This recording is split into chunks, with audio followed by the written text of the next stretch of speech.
Joining us now to discuss former White House communications director under Trump and CNN political analyst Alyssa Farah-Griffin.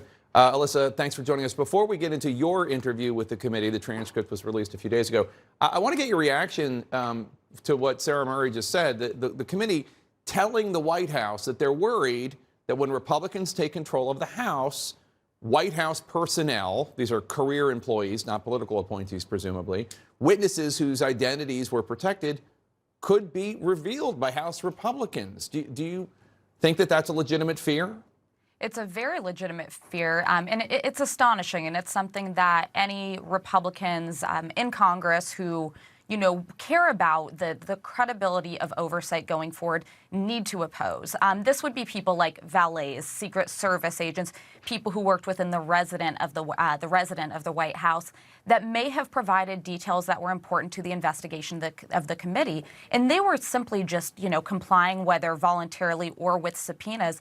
And as we've talked about many times, Jake, those of us who testified to the committee, we faced harassment, we faced threats, and it's opening these private citizens up to that, which they never signed up for. You told the committee in your testimony this about former White House Press Secretary Kayleigh McEnany. You wrote, quote, "I'm a Christian woman, so I will say this. Kayleigh is a liar and an opportunist. I wish her the best, but she's a smart woman. She's a Harvard law grad. This is not an idiot. She knew we lost the election, but she made a calculation that she wanted to have a certain life post-Trump that required staying in his good graces, and that was more important to her than telling the truth to the American public," unquote. Would you put a majority of your fellow White House staffers and officials in that category, or was Kayleigh McEnany a standout in that respect? Listen, it was hard to read that back, to hear it, and to say it when I did, but it was the truth. Listen, silence is one thing. People who are in the White House not themselves speaking up against the election lies, that's shameful. It's not a good thing, but it is far worse to amplify the lies that led to January 6th and that have taken hold in this country in such a dangerous way. So I hold those who push those lies, especially who I believe knew better, in a different category than those who merely remain silent. And something I keep going back to and just kind of reflecting, 2 years after the fact of January 6th is, if doing the right thing was easy, more people would do it. But so many people sat on the sidelines and just decided someone else might speak out and do the right thing. Someone else might step in and stop this violence in real time. Kayleigh, others had massive platforms. They had massive public profiles that they could have used that day to hopefully try to stop the violence. But in the months and years that followed, to stop this just insidious lie that's consumed the Republican Party, that the 2020 election was stolen, when in fact it, of course, was not. Yeah, no, I mean, she has a huge platform on a different channel, and she, as far as I can tell, doesn't use it to correct the record. Texts between Hope Hicks, another White House aide, and former Ivanka Trump Chief of Staff Julie Radford reveal how upset they were with Trump's actions on that day. This is private communication, not stuff that they've said publicly.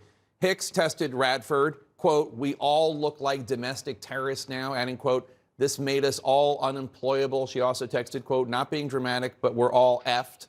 Alyssa," meaning you, "looks like a genius." Now, that text was referencing, my guess is, your resignation about a month before the insurrection. What went through your mind when you saw that? Well, listen, when I stepped down in December, it was, of course, I was thinking about my future prospects, but it was first and foremost because I was uncomfortable tying my name and my integrity to this lie that was being spread by the campaign and by some White House officials.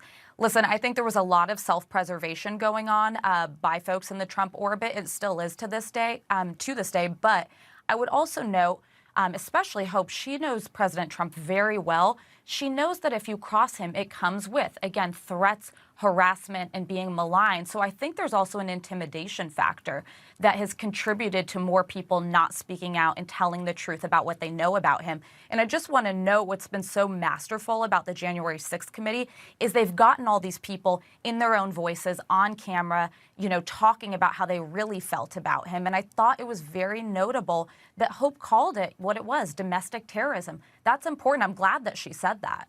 The chairman of the Joint Chiefs of Staff, General Mark Milley, testified about unflattering opinion articles written about Trump by former flag officers, generals and admirals.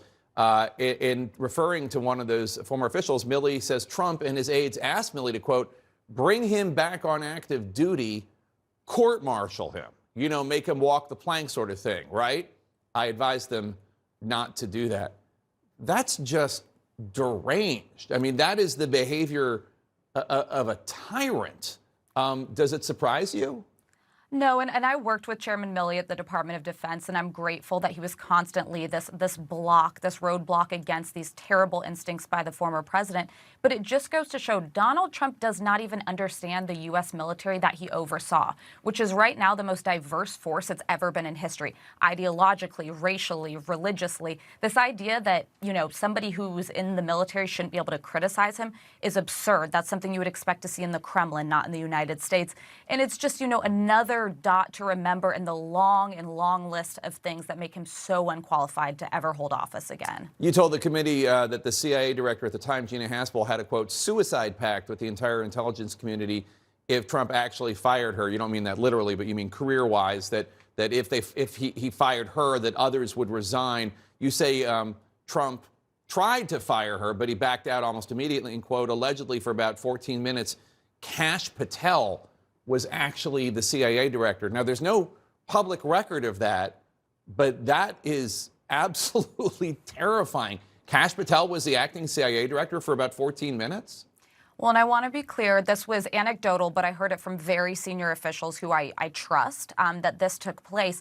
And because so many officials within the IC and the national security community knew what Donald Trump was capable of and how he just fundamentally didn't understand his role and their role, they had these pacts and these alliances in place to make sure that the incredible, important work that they do couldn't just be stopped on his political whims. So this, in the final days, it was a very, very scary time in the intel community as well as the Department of Defense. We obviously saw he installed a loyalist at DOD. He installed Kash actually ultimately at DOD.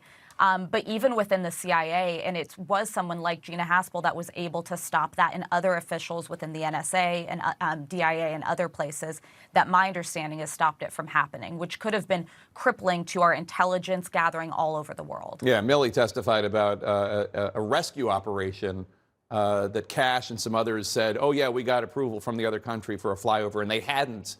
That could have been disastrous. Who knows what would have happened.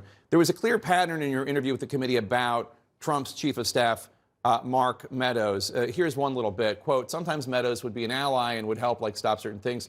But then other times he would either be just non-existent, injecting bleach, for example, like I've got this, and then it ended up going forward. I never saw evidence that he really pushed back on the president. You also told the committee you tried to get Trump to walk back when he said, when the looting starts, the shooting starts, which is a tweet he sent a few days after George Floyd was killed by police and there were protests. He refused.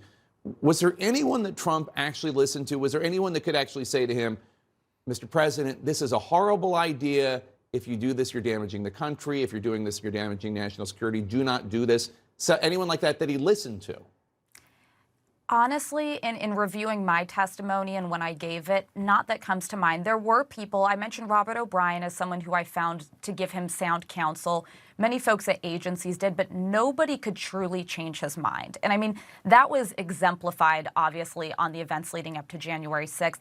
I tried to, in my testimony, give as many concrete examples to sort of show what I meant. And in the injecting bleach story, which has become, infamous now, just goes to show that even the White House chief of staff couldn't stop a briefing like that from going forward and leading to this horrifying moment that will go down in history as one of the worst White House press briefings. But then, of course, much, much worse was the days leading up to January 6th, where we were told, oh, we won't let this person get in front of him. We're not going to let these lies get in front of Donald Trump. And yet they somehow still ended up in the Oval Office. So that's why I reserve some of my harshest, frankly, criticism for Mark Meadows.